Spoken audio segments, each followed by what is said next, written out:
Hello friends, welcome to smile talk paramedical channel. ವಿದ್ಯಾರ್ಥಿಗಳು ಲೈವಲ್ಲಿ ಬಂದಾಗ ಅಲೈಡ್ ಹೆಲ್ತ್ ಸೈನ್ಸ್ AHS ಅಥವಾ BSc MLT, BSc OT, BSc dialysis, cardiac technology, ಆಮೇಲೆ ಮತ್ತೆ operation theatre technology, dialysis technology, x-ray technology ಬಗ್ಗೆ doubt ಅನ್ನಾಗಿ ಏನು ಕೇಳ್ತಾ ಇದ್ರು ಅಂದರೆ ಅಪ್ಲಿಕೇಶನ್ ಯಾವಾಗ ಬಿಡ್ತಾರೆ ಒಂದು ಡೌಟ್ ಕೇಳ್ತಾ ಇದ್ರು. ಎರಡನೇದು, ನಾವು CET ಅಪ್ಲಿಕೇಶನ್ ಹಾಕಿದ್ದೀವಿ, ನಮಗೆ ಯಾವಾಗ ಕಾಲೇಜ್ ಸೆಲೆಕ್ಷನ್ ಆಗುತ್ತೆ ಅಂತ ಕೇಳ್ತಾ ಇದ್ರು. ಮತ್ತು ಯಾರೆಲ್ಲ ವಿದ್ಯಾರ್ಥಿಗಳು ಅಪ್ಲಿಕೇಶನ್ ಹಾಕಿಲ್ಲ PUC ಮೇಲೆ, ಆದರೆ ಅವರುಗಳಿಗೆ ಅಲೈಡ್ ಹೆಲ್ತ್ ಸೈನ್ಸ್ ಮಾಡಬೇಕು ಅಂತ ಆಸೆ ಇದೆ, ಅವ್ರೇನು ಮಾಡಬೇಕು ಅನ್ನೋದ್ರ ಬಗ್ಗೆ ಈ ವಿಡಿಯೋದಲ್ಲಿ ಮಾಹಿತಿಯನ್ನು ಕೊಡ್ತೇನೆ. ಸ್ವಲ್ಪ ಲಕ್ಷ್ಯ ಕೊಟ್ಟು ಕೇಳ್ರಿ. ಅಲೈಡ್ ಹೆಲ್ತ್ ಸೈನ್ಸ್ ಅಂತಂದರೆ ನೆನಪಿಟ್ಕೋರಿ, BSc MLT, BSc OT, BSc cardiac technology, ಆಮೇಲೆ ಡಯಾಲಿಸಿಸ್ ಟೆಕ್ನಾಲಜಿ, MLT, ಡಯಾಲಿಸಿಸ್, ಇವೆಲ್ಲ ಕೋರ್ಸ್ ಬರ್ತವೆ. ಈ ವಿದ್ಯಾರ್ಥಿಗಳು ಪ್ಲಸ್ ಇನ್ನೊಬ್ಬರು ಯಾರಂತಂದರೆ BPT ಸ್ವಲ್ಪ ಬೇರೆ ಬರುತ್ತೆ. ಈ BPT ಮತ್ತು ಅಲೈಡ್ ಹೆಲ್ತ್ ಸೈನ್ಸ್ಗಳಿಗೆ ಪ್ರತಿ ವರ್ಷನೂ ಕೂಡ ಸಪರೇಟಾಗಿ ಕೌನ್ಸಿಲಿಂಗ್ ಮಾಡ್ತಾರೆ. BSc ನರ್ಸಿಂಗ್ ಜೊತೆಗೆ ಆ್ಯಡ್ ಮಾಡೋದಿಲ್ಲ. BSc ನರ್ಸಿಂಗ್ ಜೊತೆಗೆ ಆ್ಯಡ್ ಮಾಡಿದರೆ ಏನು ಮಾಡ್ತಾರೆ ಅಂದರೆ BSc ನರ್ಸಿಂಗ್ ಕೂಡ ಆ್ಯಡ್ ಮಾಡಿದ್ರು ಕೂಡ ನೀವು ಅವಾಗ ಏನು ಮಾಡ್ಬೋದು, ಫಸ್ಟಿಗೆ BSc ನರ್ಸಿಂಗ್ ಸೆಲೆಕ್ಟ್ ಮಾಡ್ಕೊಳ್ಳೋದು, ಆಮೇಲೆ ಸ್ಟಾರ್ಟಿಂಗ್ ಒಂದು 50 ಕಾಲೇಜ್ BSc ನರ್ಸಿಂಗು, 51ರಿಂದ 100 ತನಕ BPT ಅಂದರೆ BPT ಅಲೈಡ್ ಹೆಲ್ತ್ ಸೈನ್ಸ್ ಕಾಲೇಜ್ಗಳನ್ನು ಸೆಲೆಕ್ಟ್ ಮಾಡ್ಕೊಳ್ಬಹುದು. ಈ ಥರನೂ ಆಪ್ಷನ್ ಇದೆ. ಬಟ್ ಏನಾಗಿದೆ ಅಂದರೆ ಈ ವರ್ಷ ನಿಮ್ಮ ಕೇಳಿದವರು ಇಲ್ಲ, ನಾವು ಈ ವರ್ಷ ಎಲ್ಲನೂ ಅಟ್ ಎ ಟೈಮ್ ಮಾಡ್ತೀವಿ ಅಂತ ಹೇಳಿದ್ದಾರೆ.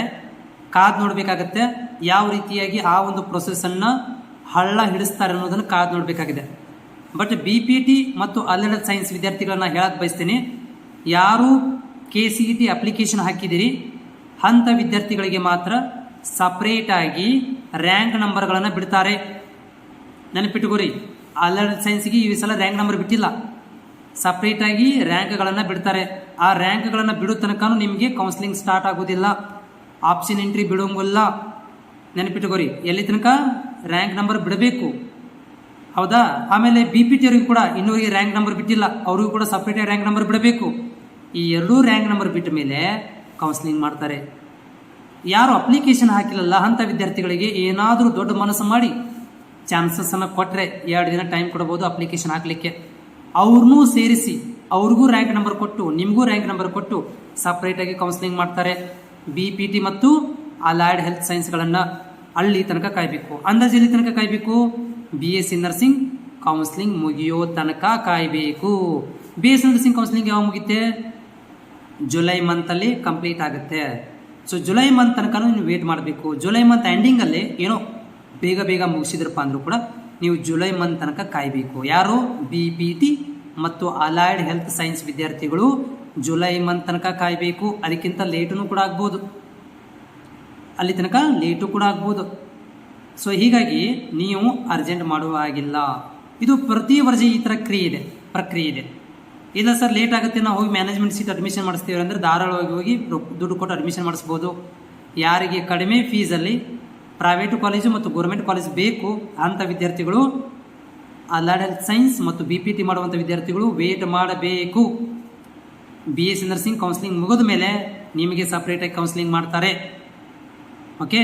ಇನ್ ಕೇಸ್ ಆಫ್ ಏನೋ ಈ ವರ್ಷ ಆರ್ಟಿಫಿಷಿಯಲ್ ಇಂಟೆಲಿಜೆನ್ಸ್ ಬಂದಿದೆ, ಅಂದರೆ AI ಬಂದಿದೆ, ಭಾಳ ಅಡ್ವಾನ್ಸ್ ಅಲ್ಲಿದ್ದಾರೆ ಕೇಳಿದವರು ಅಂತಂದರೆ ನಿಮಗೆ ರ್ಯಾಂಕ್ ಅನ್ನೋದು ಕೊಡಬೇಕಲ್ಲಪ್ಪ. ಇನ್ನೂರಿಗೆ ರ್ಯಾಂಕ್ ಕೊಟ್ಟಿಲ್ಲ, BPT ರ್ಯಾಂಕ್ ಕೊಟ್ಟಿಲ್ಲ, AHSಗೆ ರ್ಯಾಂಕ್ ಕೊಟ್ಟಿಲ್ಲ, ಮತ್ತು ರ್ಯಾಂಕ್ ಕೊಡೋದು ಆಪ್ಷನ್ ಎಂಟ್ರಿ ಮಾಡೋಕ್ಕೆ ಕೊಡೋಂಗಿಲ್ಲ, ಆಮೇಲೆ ವೆರಿಫಿಕೇಷನ್ ಕೀ ಬರೋಂಗಿಲ್ಲ. ಇವೆಲ್ಲ ರಾಡಿ ಮುಗಿಬೇಕಂತಂದರೆ ನೀವು ಕಾಯಬೇಕಾಗತ್ತೆ. Thank you. ಲೈವಲ್ಲಿ ಬಂದಾಗ ಡೌಟ್ ಇದ್ದರೆ ಕೇಳಿ, ಪ್ರತಿ ಸಂಜೆ 5:00ಗೆ ಬರ್ತೇನೆ ನಾನು.